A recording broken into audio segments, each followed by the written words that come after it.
নমস্কাৰ বন্ধু-বান্ধৱীসকল 1 লাখ চাকৰিৰ শেহতীয়া নিযুক্তিৰ আজি এই ভিডিঅ'টোত আপোনালোকে গম পাব 1 লাখ চাকৰিৰ নিযুক্তি ইতিমধ্যে সম্পন্ন হৈ গৈছে আৰু অহাকালি 2 তাৰিখে পুনৰ 23956 গৰাকী প্ৰাৰ্থীক নিযুক্তি পত্ৰ বিতৰণ কৰিব অসম চৰকাৰে লগতে এডিআৰই এডমিট কাৰ্ডৰ বিষয়েও আপোনালোকক জনাম তাৰোপৰি এডিআৰই অসম পুলিচ আদিৰ নিযুক্তি কেতিয়া হ'ব স্বাস্থ্য বিভাগৰ নিযুক্তি হ'ব সেই বিষয়েও আমি অকণমান আলোচনা কৰিম আৰু আমাৰ এডিআৰইৰ পিডিএফ বিলাকত যথেষ্ট ডিসকাউন্ট দিয়া হৈছে আপ টু 50% পৰ্যন্ত ডিসকাউন্ট দিয়া হৈছে 152 টকাৰ 18000 প্ৰশ্ন উত্তৰ পিডিএফ মাত্ৰ 95 টকাত আৰু 12000 প্ৰশ্ন উত্তৰ পিডিএফ মাত্ৰ 85 টকাত আপোনালোকে এতিয়া কিনি ল'ব পাৰিব আমাৰ ৱেবসাইট assamgkpdf.com ভিজিট কৰি অথবা ডেসক্ৰিপচনতো ইয়াৰ লিংক দি দিছো ইংৰাজী মাধ্যম বা অসমীয়া মাধ্যম যি মাধ্যমৰ লাগিলেও আছে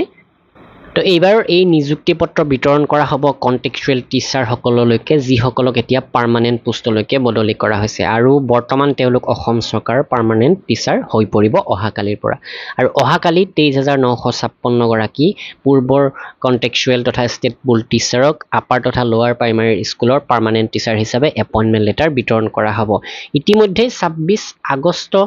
2024 তাৰিখে 1 লাখ নিযুক্তি পাৰ হৈ গৈছিল 1,389 লৈকে গৈছিল আৰু এতিয়া অহাকালি 2 ছেপ্টেম্বৰত 23956 গৰাকীক নিযুক্তি দিয়াৰ লগে লগে টোটেল 1,24,345 টা পদত নিযুক্তি পত্ৰ বিতৰণ কৰা হৈ যাব অসম চৰকাৰৰ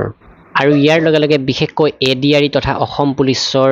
পৰীক্ষাৰ্থী সকলৰ বাবেও এইটো যথেষ্ট গুৰুত্বপূৰ্ণ খবৰ হয় কাৰণ মে মাহৰ ভিতৰতে অহা বছৰ 2025 চনৰ মে মাহৰ ভিতৰতে এইবিলাকৰো নিযুক্তি পত্ৰ বিতৰণ কৰিব আৰু ইতিমধ্যে এক্সাম ডেট সম্পূৰ্ণৰূপে ঘোষণা কৰি দিছে আৰু অহাকালিৰ পৰা আপোনালোকে এডমিট কাৰ্ড ডাউনলোড কৰিব পাৰিব এডমিট কাৰ্ড ডাউনলোড কৰাৰ কাৰণে লিংক ডেসক্ৰিপচনত দি দিছো আমাৰ ৱেবসাইটটো আপোনালোকে সেভ কৰি ৰাখিব তৃতীয় চতুৰ্থ বৰ্গৰ পৰীক্ষাৰ বিষয়টো আমি সকলোৱে গমেই পাইছো তো এইটো প্ৰথম অৱস্থাত যেটো এক্সাম দিছিল হেতুৰ অকনমান হাল হলনি হৈছে তো এইখিনিৰ নিযুক্তিৰ লগে লগে অসম পুলিচৰ যিখিনি পোষ্ট আছে সেইখিনিৰো শাৰীৰিক পৰীক্ষা বা লিখিত পৰীক্ষা বিলাক অক্টোবৰ মাহৰ 3 তাৰিখৰ পৰা আৰম্ভ হ'ব তাৰোপৰি ইয়াতে কৈছিলে যে 13000 নতুন পদ বিশেষকৈ শিক্ষকৰ পদো প্ৰকাশ হ'ব শীঘ্ৰে প্ৰকাশ পাব বুলি কৈছিলে আৰু ইয়াতে উল্লেখ কৰিছে যে এপ্ৰিল 2025 ৰ ভিতৰত এই সকলো বিলাকৰ পৰীক্ষা তথা নিযুক্তি সম্পন্ন হ'ব তো এই ক্ষেত্ৰত এপ্ৰিল মাহৰ ভিতৰতে আমি সম্পূৰ্ণৰূপে ৰিজাল্ট পাই যাম আৰু মে মাহৰ 10 তাৰিখৰ ভিতৰত এপইন্টমেন্ট লেটাৰ আপোনালোকে হাতত পাই যাব আৰু এই সকলোবিলাক মিলাই প্ৰায় 1.5 লাখৰ ওপৰত হ'বগৈ অসম চৰকাৰে নিবনুৱাক নিযুক্তি পত্ৰ বিতৰণ কৰাৰ পৰিমাণ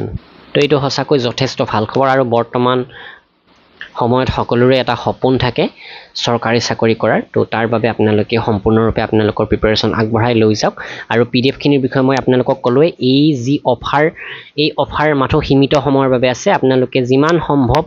আজি কালিৰ ভিতৰতে এই পিডিএফ খিনি আমাৰ ৱেবসাইট assamgkpdf.com ভিজিট কৰি কিনি ল'ব ধন্যবাদ